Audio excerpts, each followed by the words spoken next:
FIFA ലോകകപ്പിൽ പോർച്ചുഗലിന് വീണ്ടും സമനില. കൊളംബിയയോട് ഗോൾ രഹിത സമനില കുരുങ്ങിപ്പോയി. ഗ്രൂപ്പിൽ കൊളംബിയയ്ക്ക് പിന്നിൽ രണ്ടാം സ്ഥാനക്കാരായിട്ടാണ് പോർച്ചുഗൽ നോക്കൌട്ടിന് യോഗ്യത നേടിയത്. അതേസമയം ഇംഗ്ലണ്ടും ക്രൊയേഷ്യയും വിജയത്തോടെ അവസാന 32-ലെത്തി. അനിൽ വാസുദേവ് വേൾഡ് കപ്പ് ഡെസ്കിൽ നിന്ന് വിവരങ്ങളുമായി ചേരുന്നു. Good morning Anil. പറയൂ. മഴ പെയ്യുമ്പോൾ മഴയേക്കാളും വലിയ ആവേശത്തിൽ കളി വരട്ടെ. Good morning S K. പറഞ്ഞ പോലെ തന്നെ ഗോൾ മഴ പെയ്യുമെന്നാണ് പ്രതീക്ഷിച്ചത്. പക്ഷേ അതുണ്ടായില്ല എന്ന് തന്നെയാണ്. ഇരു ടീമുകളും ഗോളില്ലാ സമനിലയ്ക്ക് കൈകൊടുത്ത് പിരിഞ്ഞിരിക്കുകയാണ് മയാമിയിൽ.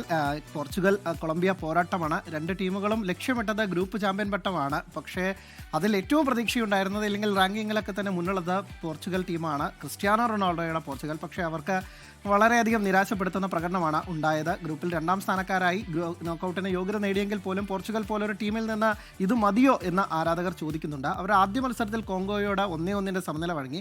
അത് പരിഹരിച്ചത്, അല്ലെങ്കിൽ അതിന് ആരാധകർക്കെങ്കിലും കുറച്ച് മാറ്റം വന്നത് തൊട്ടടുത്ത മത്സരത്തിലെ ഉസ്ബെക്കിസ്ഥാനെതിരായ വമ്പൻ മത്സരത്തിലായിരുന്നു, അല്ലെങ്കിൽ ആ വമ്പൻ ജയത്തോടു കൂടിയായിരുന്നു. പക്ഷേ പിന്നീട് ഈ മത്സരത്തിലേക്ക് വന്നപ്പോൾ കൊളംബിയക്കെതിരെ വീണ്ടും നിറം മങ്ങുന്ന റൊണാൾഡോയെയും പറങ്കിപ്പടയുമാണ് നമ്മൾ കണ്ടത്. ഈ മത്സരത്തിൻ്റെ മൊത്തത്തിലുള്ള കാര്യം എടുത്താൽ കൊളംബിയയ്ക്ക് തന്നെയായിരുന്നു മുൻതൂക്കം. പന്തടക്കത്തിലും ഷോട്ടുകളുടെ എണ്ണത്തിലും ഓൺ ടാർഗറ്റഡ് ഷോട്ടുകളുടെ എണ്ണത്തിലും ഒക്കെ തന്നെ ബഹുദൂരം മുന്നിലായിരുന്നു. 1-2 തവണ ഗോളിലേക്ക് ഉന്നം വെച്ച് അത് ജസ്റ്റ് മിസ് എന്ന് പറയേണ്ടിയിരിക്കുന്നു. ഒരു തവണ ഗോൾ വല ചലിപ്പിച്ചതുമാണ്. പക്ഷേ ഓഫ് സൈഡിൽ ഒരു ബൂട്ടിൻ്റെ ഒരു അറ്റം എന്നൊക്കെ തന്നെ, അതിൽ മാത്രമാണ് പോർച്ചുഗൽ കൊളംബിയൻ താരത്തിൻ്റെ ബൂട്ടിൻ്റെ ഒരു അറ്റം ഓഫ് ലൈനിൽ കുരുങ്ങി, അല്ലെങ്കിൽ ആ ലൈനിനപ്പുറം കടന്നതുകൊണ്ട് മാത്രം ഒരു 1-0 തോൽവി ഏറ്റുവാങ്ങാതെ രക്ഷപ്പെട്ടു പോവുകയായിരുന്നു പറങ്കിപ്പട എന്നുകൂടി പറയേണ്ടിയിരിക്കുന്നു. എന്തായാലും അവർക്ക് ഇത് രണ്ടാം സ്ഥാനക്കാരായി മുന്നേറുമ്പോൾ ക്രൊയേഷ്യയാണ് അടുത്ത റൗണ്ടിൽ എതിരാളികളായി വരുന്നത്.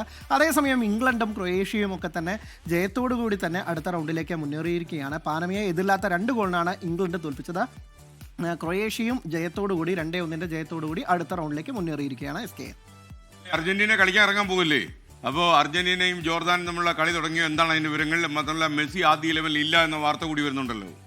എസ് കെ ഗ്രൂപ്പ് ഘട്ടത്തിൽ സമ്പൂർണ്ണ ജയം ലക്ഷ്യമിട്ടാണ് മെസ്സിപ്പട ഇപ്പോൾ കളത്തിലേക്ക് ഇറങ്ങിയിരിക്കുന്നത്. മത്സരത്തിന് തുടക്കമായിട്ടുണ്ട്. എന്തായാലും അർജന്റീന ആദ്യ 2 മത്സരങ്ങളിൽ തകർപ്പൻ ജയം നേടി. അൾജീരിയക്കെതിരെ മെസ്സിയുടെ ഹാട്രിക് മികവിൽ ഒരു 3-0 ജയം. രണ്ടാം മത്സരത്തിൽ ഓസ്ട്രിയക്കെതിരെ മെസ്സി തന്നെ നേടിയ 2 ഗോളിൽ 2-0 ജയം. അപ്പോൾ ഈ മത്സരത്തിൽ അങ്ങനെ മെസ്സി ഇല്ലാതെ, ആദ്യ 11-ൽ ഇറങ്ങിയിരിക്കുകയാണ് ജോർദാനെ കീഴടക്കാൻ. ടീം മികച്ചത് തന്നെയാണ്. ഒരു 11-ൽ 9 താരങ്ങളെയും മാറ്റിയാണ് സ്കലോണി ഇത്തവണ ടീമിനെ ഇറക്കിയിരിക്കുന്നത്.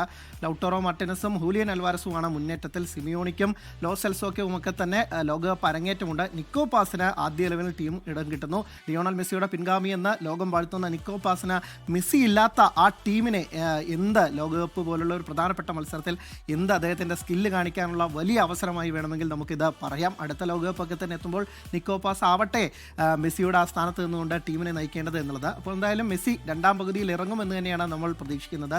ഗോൾ വേട്ടയിൽ ഇപ്പോൾ ലിയോണൽ മെസ്സിയാണ് 5 ഗോളുമായി മുന്നിലുള്ളത്. അപ്പോൾ മെസ്സിക്ക് ഹാലൻഡും എംബപ്പയും കഴിഞ്ഞ മത്സരത്തിൽ സ്കോർ ചെയ്തില്ല. അപ്പോൾ അവർക്കെതിരെ അവരെക്കാൾ കുറച്ചുകൂടി ലീഡ് എടുക്കാൻ മെസ്സി രണ്ടാം പകുതിയിൽ എത്തുമെന്നാണ് അർജന്റീന ആരാധകരുടെ പ്രതീക്ഷ. S K. Thank you Anil Vasu.